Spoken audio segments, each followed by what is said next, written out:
all you freedom aficionados. My name's Jeff Einstein, coming to you today from sunny Delray Beach in the free state of Florida, and yes, I'm easily amused. As both my regular viewers will attest, I'm the stupid everyone else is with. Case in point, I caught myself in the bathroom mirror early this morning. As you might imagine, it was a pretty traumatic experience. Horrifying. Then I looked at my cat, and I realized that she's a much better example of her species than I am of mine. Seems to me sometimes that Darwin had the right idea, he just had it backwards. Instead of evolving from apes, we're evolving into apes.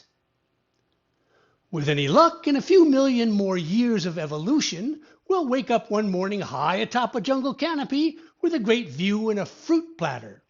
Sounds great, don't you think? Now, I know that a lot of you guys out there have been to the zoo and watched chimpanzees throw their own feces and masturbate in public.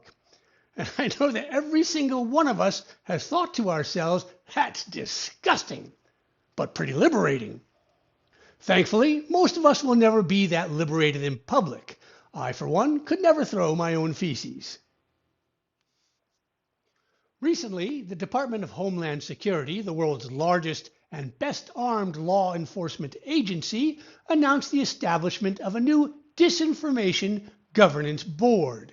True to form, progressive talking heads in academia, technomedia, and government rush to assure us that while they support the crackdown on disinformation, they remain resolutely committed, first and foremost, to the protection of our civil liberties. Most important among them, freedom of speech.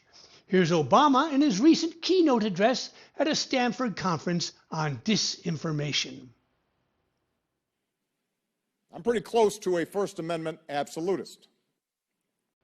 You know, not for nothing, but just about everyone who starts a sentence these days with something like, I'm pretty close to a First Amendment absolutist, or, in less extreme times, I'm a First Amendment purist, is either already engaged in a crackdown against free speech, would seriously contemplate the mechanics of one, wants one but doesn't want to get her hands dirty, or has sadly concluded that the price of fighting one is just too high.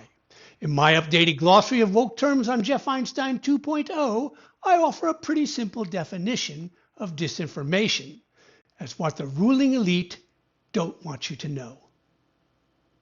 Of course, what I claim is disinformation, you may claim is fact, and vice versa. What I claim is fact, you may claim is disinformation.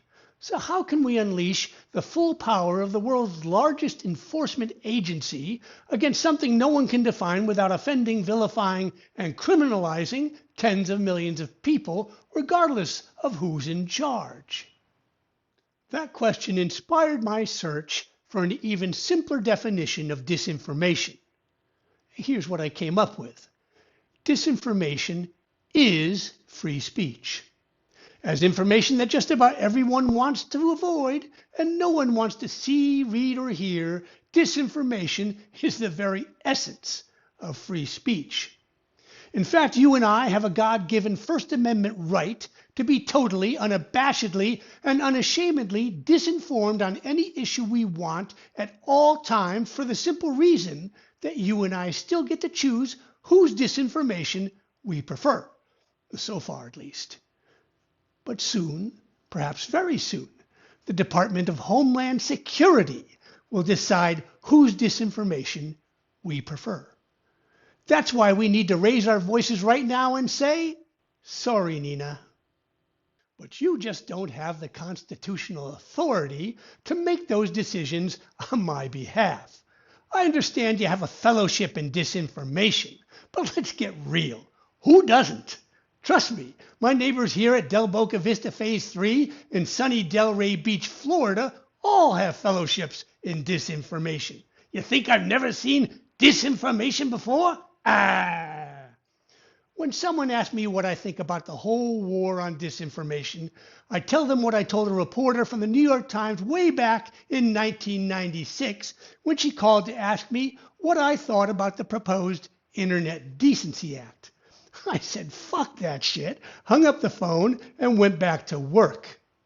The real reason corporate and techno media long ago abandoned any vestigial commitment to free speech and joined forces with the government to police your speech is because their commercial imperative is to make sure that you and I and everyone else begin and end each and every day as utterly disinformed addicts.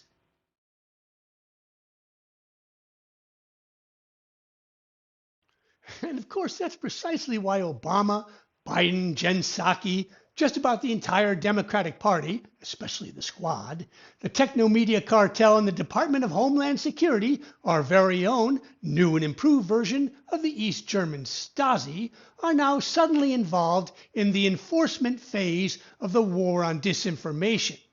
They say they want to protect our democracy, when in fact they only want to reserve for themselves the exclusive option to disinform you and me. Folks, this is strictly a top-down caper. The wealthiest, most powerful, and most entitled people in the world are the ones financing and waging the war on disinformation. What more evidence do we need to conclude that this just may not play out exactly as advertised? At least not for you, and almost certainly not for me. I mean, what could possibly go wrong? Remember, these are the exact same oligarchs, the exact same kleptocrats whose wealth expanded by trillions of dollars during COVID, while their useful idiot proxies in government, academia, and corporate media locked the rest of us down, destroyed tens of thousands of small businesses, abused our children, and stole our smiles, all for our own good, of course. My advice is to hold on to your wallets and know for certain that whatever problems we encounter in our personal battles with disinformation will pale in comparison to the problems we'll encounter from the institutions who so graciously volunteer to regulate it for us. So rather than seek to obliterate or regulate disinformation, we need to defend and protect it at all costs. The next time anyone, no matter how much they profess to cherish and champion free speech, tells you that the government and the techno-media cartel need to moderate or control disinformation, tell them this: I disapprove of your disinformation, but I will defend to the death your right to disinform me. That's it for me, folks. Don't forget to whack that subscribe button, and please be sure to share this video with at least 200 of your closest friends and family. Remember, skepticism is our first civil obligation in a free society. Thanks for watching, and God's love to you and me.